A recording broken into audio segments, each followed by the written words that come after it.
Welcome to another episode of Lifestyles, a show that celebrates America's finest city. Today, we go all over San Diego. We visit different micro markets, hear some of the stories of those markets. Also, we interview some of the best professionals out of all those marketplaces. Let's start Lifestyles right now.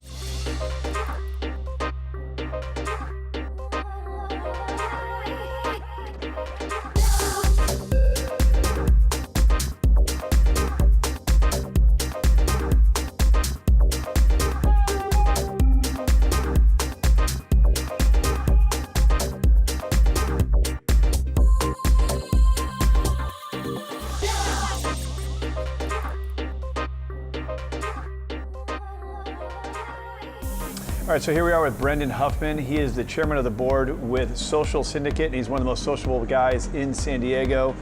Here we are at Wonderland having a beer. What kind of beer are we having? Cheers. This one's the Vacation IPA by our brewery, a resident brewing company. I would say is our flagship beer.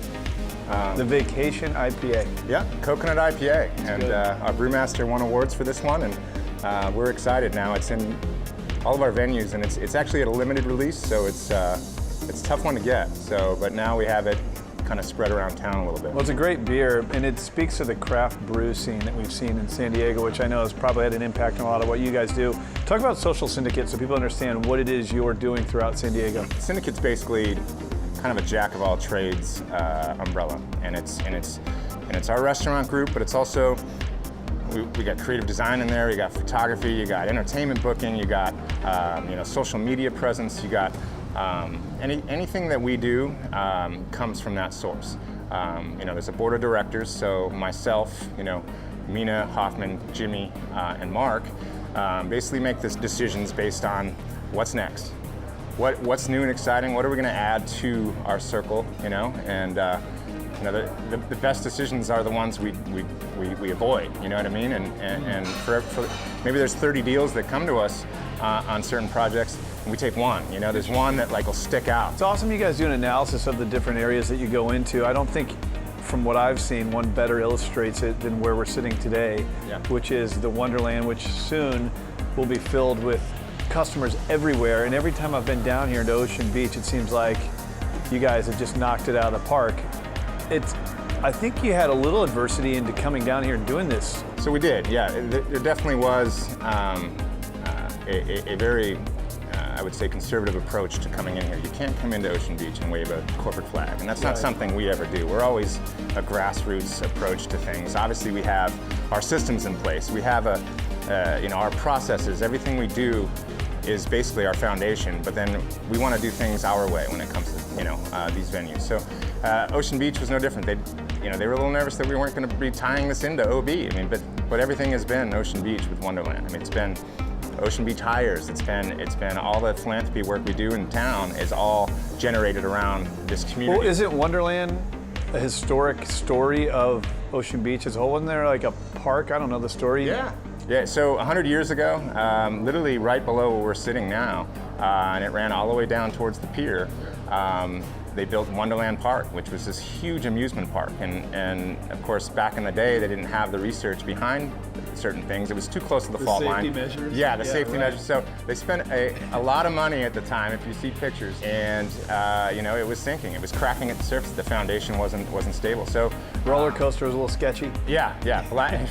Jumping on the blue streaker, it definitely was like Russian roulette, I suppose. But awesome history behind Wonderland Park, and we kind of do a split thing here where it's a little nautical theme, but we tie into some OB history and tell a little story. Well, it's an amazing spot as we sit here. You got the ocean breeze coming in. What are some of the other spots you guys have designed and created with Social Syndicate besides Wonderland? So the first one, basically my first baby, I call them. We put together Bootlegger in East Village, and that was in 2011. And it was a little bit of a prohibition kind of thing, obviously. There was some history there. We wanted to do something that that was approachable, but it had a cool brand behind it. It had the Bootlegger truck. It had, I don't know if you've been down there, but every time the fire truck from engine number 4 goes by. Tell us the story of the Fireball. So one of our artists was doing a mural, and I was in there late night one night with him, 3 in the morning, and we're standing outside because we want to get a breath of fresh air, and the trucks keep flying by. and one after another. So it must have been a busy night, you know, obviously. Yeah, it dawned on him. He looked at me and said, "You have to do some sort of special that's generated around these trucks because it's crazy." So then we came up with a fireball yell where the whole staff jumps on board. So you wanted to get the crowd that's in the building and the staff and the bell and the light above the bar screaming and yelling fireball when the trucks go by. I think what it does, everything involved in the brand is it helps it bring it down a notch. It makes it more casual and more approachable. You know what I mean? We always want that Cheers vibe where you walk in and you know the person that's serving you at the bar, and that you just have that connection. You know what I mean? And that's what East Village was eating up. That was what they needed. They needed like that cool neighborhood bar that just had a nice pulse to it, you know? Now it's become this iconic spot in downtown, and there were several failures prior to Bootlegger, which has been a huge success for you guys. Yeah.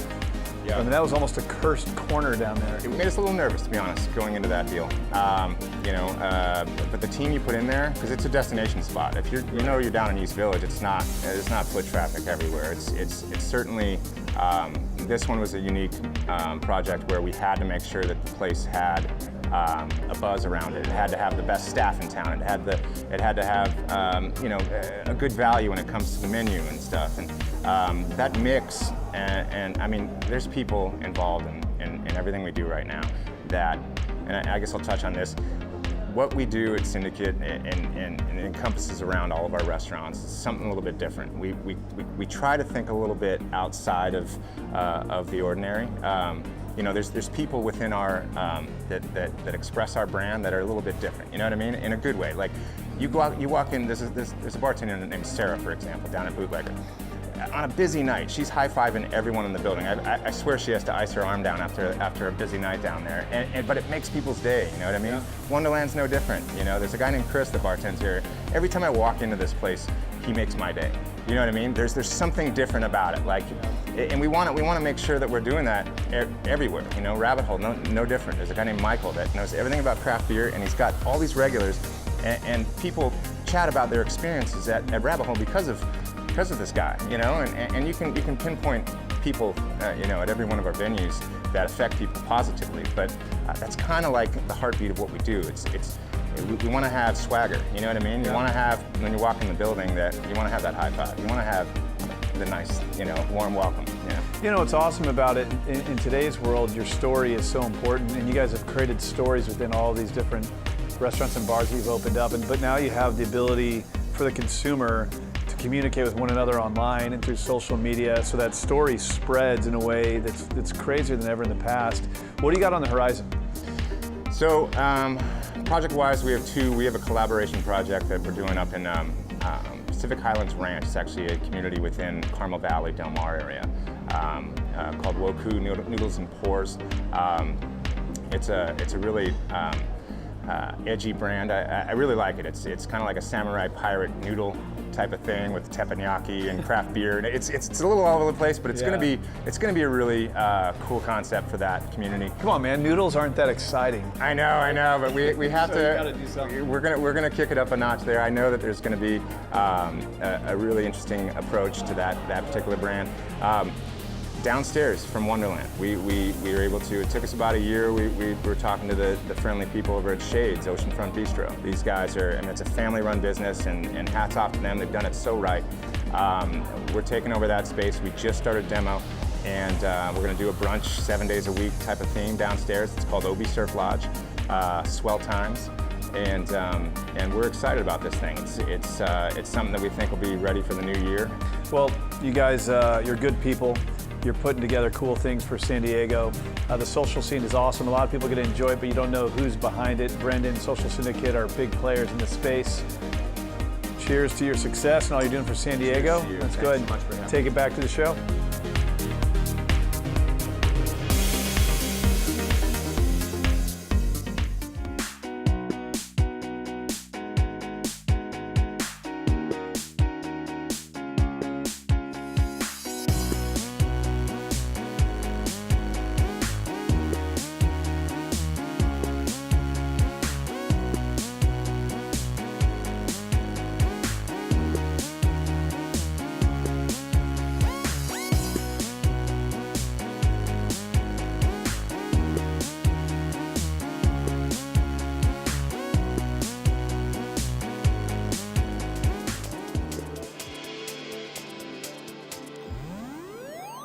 Scripps Ranch is a community that will check all the boxes for the most discerning buyers. This community is centered around family, offering incredible restaurants, a reputable school system, theater, and farmers markets.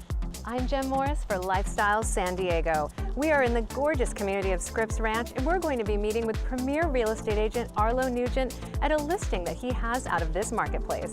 We're here in Scripps Ranch at this beautiful home, and we are joined by the listing agent, premier real estate agent Arlo Nugent, owner-broker of Blue Chip Realty, and the homeowner this time. Carrie, thanks for having us in your home. Absolutely, thanks for coming. Arlo, I know that we're usually talking in La Jolla. This is a change of pace for us. Tell us about the community of Scripps Ranch. Scripps Ranch is an amazing community. It was originally a 400-acre ranch owned by W.H. Scripps, the publisher, and now it's become one of San Diego's most affluent neighborhoods. Has everything to do with schools, community. Carrie, I know that when you moved here, you were actually in San Diego before you came into Scripps Ranch. You were in Carmel Valley, but you were 7 months pregnant. Now you have 2 kids. Tell us what it's been like raising young children in this community. It's been absolutely wonderful. There's access to everything you could imagine, grocery stores and doctors, and really the community has been one that is very family oriented. We have a park up the street that we go to quite a bit. We have a Saturday night movie night that we enjoy with our neighbors. We've had community events, neighborhood parties, so we've really had a wonderful experience. Carrie, I know that when you came and first saw this home, you thought, this is home, but I want to redo a few things, and the kitchen was one of those things. Tell us about what you did here. I renovated the kitchen, so as you had said, I walked in the home and immediately we knew it was for us. We knew the neighborhood was for us. We knew the home was for us. But there was a couple things that really needed a little tweaking, and one of which was the kitchen. I just really wanted to brighten it up. I wanted to make it ours. I wanted to turn really a house into a home and make it something reflective of our personalities. And we were talking earlier before the segment about those gorgeous subway glass tiles. Absolutely beautiful. Normally I see them in blue or green, but this is almost a clear with a tint of gray behind them. It's gorgeous. Thank you. So on trend right now. And let's talk about the fireplace, because I know you have some custom work done there as well. We had a custom gate made for the fireplace. It was a very traditional fireplace when we moved in. I wanted to update it, make it a little sort of farmhouse modern. And to do that, there was a specialized fireplace gate company that sort of measures and creates the image that you want. And so they came in and put the gate in. The tiles were custom Italian porcelain, which I absolutely fell in love with. I could put it in many places of the home. And then the mantle was custom made by a gentleman from the Midwest who does just absolutely impeccable woodwork. Arlo, I know that there are some public figures that also call Scripps Ranch home. There are lots of Charger players. We have LT and Sean Merriman are 2 of them, quite a few others. Wow, that really speaks to the community, that they're not just in La Jolla or Rancho Santa Fe, that they chose Scripps Ranch as their home. Why do you think that is? Sense of community, really nice sense of community. I think we're far enough but close enough, really central San Diego to everything that every place you'd want to be. Close enough to the water. Accessibility. Absolutely. I know that when we walked in, you congratulated Carrie. You're already in escrow. I believe this was 5 days now since you went on the MLS? Just a matter of a couple of days, exactly. So as soon as we walked in, I just said, congratulations, your house is in escrow. She knew that it was coming because we did discuss a few offers in detail yesterday. And I had the first open house just a couple of days ago. Literally, there was a line out the door. The first 5 people were with their agents, and we had 43 people come through in a matter of 4 hours. And that night, we started discussing multiple offers and what do we do, and we feel really good about the people we picked. They are just wonderful family that will enjoy everything that the community in this home has to offer. And do you think that that's indicative of the market right now or of this community? So there are other listings that were active 2 weeks ago when we first started discussing about price, marketing, all of those things. They're still active. There's another listing that went on the market. I feel had some of our overflow activity from the open house. They're still active. The average days on market is over 30 days here. So I think we really hit it out of the park. What made this home different? It's all the finishings. It's everything that they did. When people walk in, people know right away if it's a house that they want. And people walk in, and I heard things like, look at all these upgrades. Can you feel the energy? Look at the natural light. People notice things like that. There's another property that's just a few houses from here. It went on the same time we did, still active. So I really made a hard push for marketing, and people walked in. The marketing got them here, but the house is what sold them. And then they come here to the kitchen, and it's apparent this homeowner has put so much work, so much love into this house. People see that. Typically, houses like this don't always go on the market, but if there is something like a job relocation, then the buyer knows also with confidence that when people did these upgrades, they did them with the intention to probably stay in the house for a very long time. But circumstances change, they sell, and that just translates straight to the buyer and resulted in lots of very strong offers. And that's true for you, Carrie, a job relocation. You're not choosing another community here in San Diego, you're moving out of state. We wish you all the best. Thank you. Arlo, I know that we're going to go into the community a little bit more into Scripps Ranch and go to the farmer's market. Let's go. All right. Arlo, we're down the hill from your listing, the one that's already in escrow, Right. and we are at the Scripps Ranch Farmers Market. It's so beautiful here. It is, it's absolutely gorgeous. Tell us about the farmers market and what it means for the community. It's great. It's a place where everybody can meet every Saturday, and you have a lot of local vendors, you have a lot of foods, you have even products, local businesses, but it's great. You recognize other people in the community, children. It really is an amazing time. It is true. It's not just the vendors with the local fresh produce. Right. There's pre-made food, there's sandwiches, there's jewelry I saw on their website. That's right. Arts and crafts for the kiddos. Entertainment, Yeah. music, everything. Yeah, it's something to go to on the weekend and Right. spend your day with your family. What about some restaurants in the area, Arlo? You got any favorites? Yes, I do actually. My personal favorite is a Nutmeg Cafe. It is excellent. The food is very, very healthy. They have a nice terrace. You can sit outside, just enjoy it. It's amazing, absolutely amazing. Now, what if you are maybe looking for something a little bit more adult? You've got a babysitter for the kids and you want to go meet your friends. And you want to go out, you want to meet friends within the community, Sanctuary. The Sanctuary Lounge is amazing. It's actually a cocktail bar and a cigar lounge, and it is very classy. All within the Scripps Ranch community. All right here. Thank you so much for bringing us out here, Arlo. Thank you. Thank you.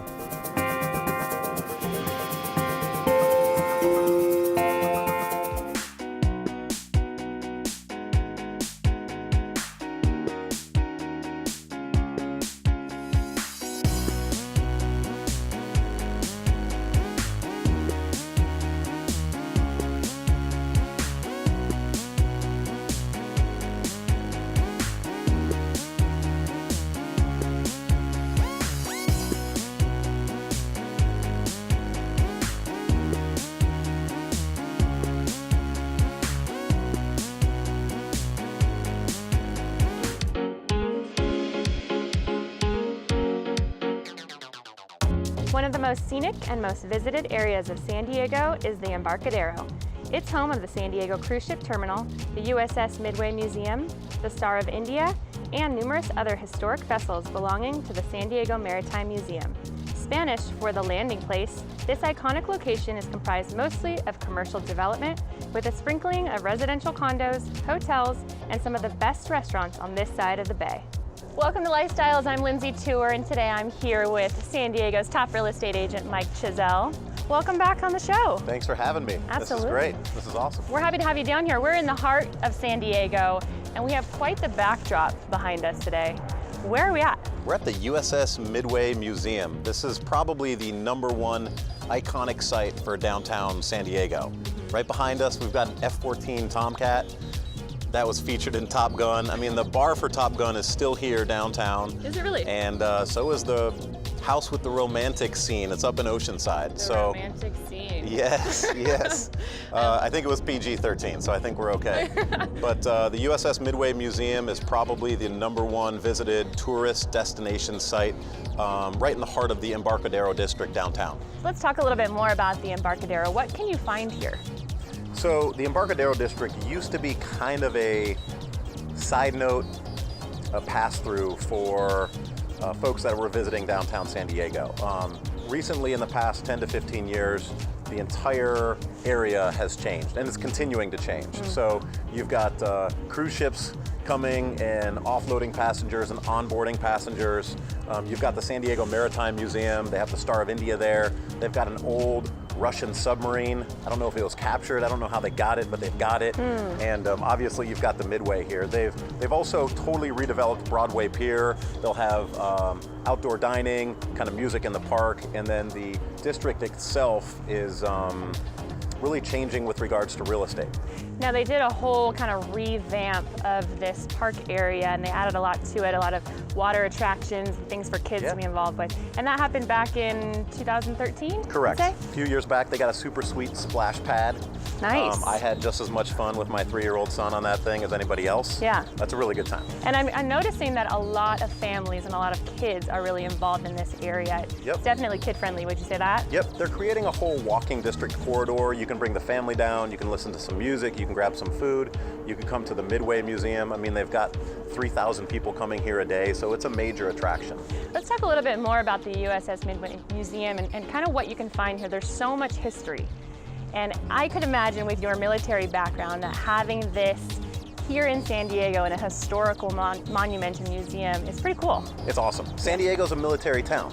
And so this kind of keeps the history and the flair of what San Diego was. And there's countless and endless hours of stories of sailors, airmen, and folks on this aircraft carrier that you could just stay here all day and gobble it up. So talk a little bit more about the flight deck here that we're standing on. So CAD and trap operations.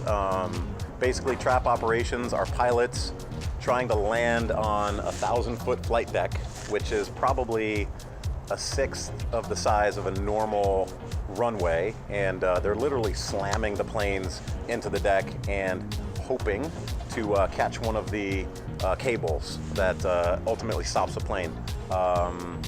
CAD operations, it's a gas-powered piston, which it's basically a slingshot. Huh. You slingshot the planes right off the flight deck, and hope you got enough power to keep going. Yeah, I sure hope so. It's pretty amazing. How many planes can actually fit on this? Do you know? I think the Midway, you can fit like 60, 65 aircraft. Okay. So, and the last deployment of the USS Midway was actually in pretty recent combat history. It was involved in the 1991 Gulf War. So planes were literally taking off from this ship to fly operations in Kuwait and Iraq during the original Gulf War. Wow. Is this museum, is it one of the first here in the Embarcadero area that was, somewhere where people can go visit and see? I think the Midway Museum here really started the catalyst for change along the Embarcadero district. So, as I said before, you used to pass through the Embarcadero district and it wasn't much, but with the Midway here, the seaport, the Maritime Museum and Broadway Pier, it's really becoming a destination for locals and tourists. They've got a number of other redevelopment projects going along with improving Seaport Village itself, and there's a few Navy buildings here along the Embarcadero corridor that'll be redeveloped into hotels and parks. So. Wow.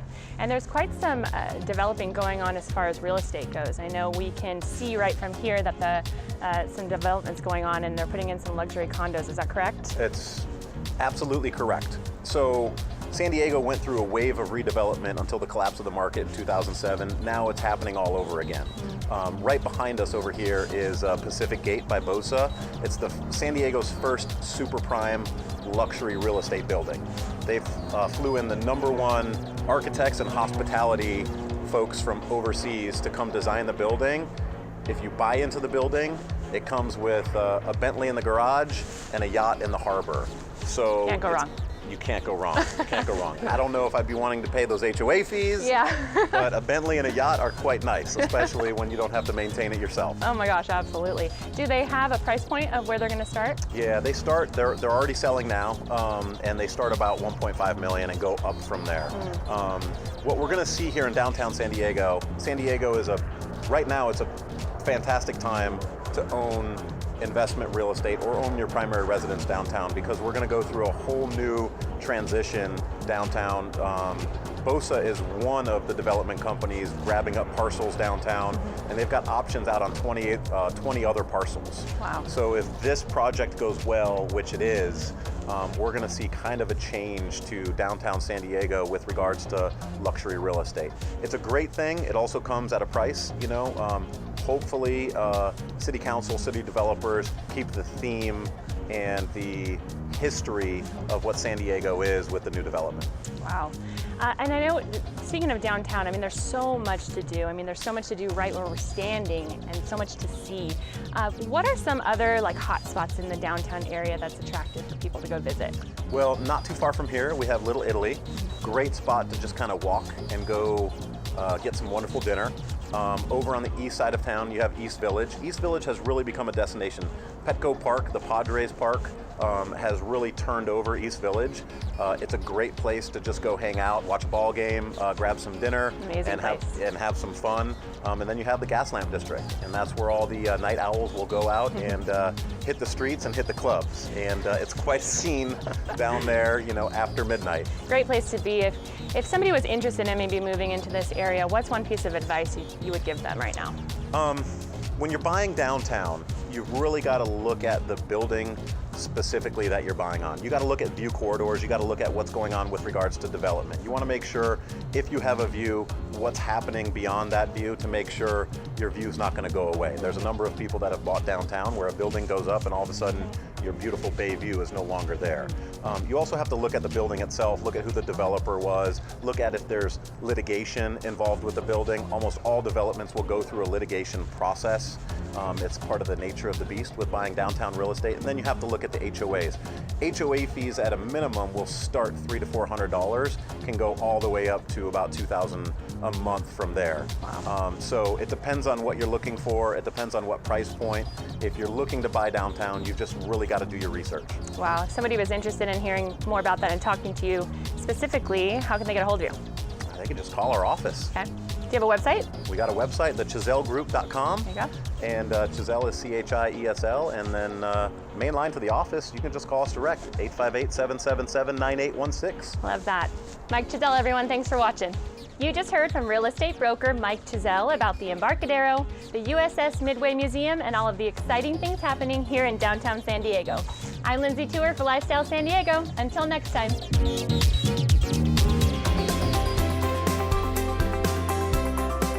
Hope you enjoyed the episode today of Lifestyles, and don't forget you can follow us outside of the show. Just visit us online, follow us on social media. We're out for today, and we'll see you next week.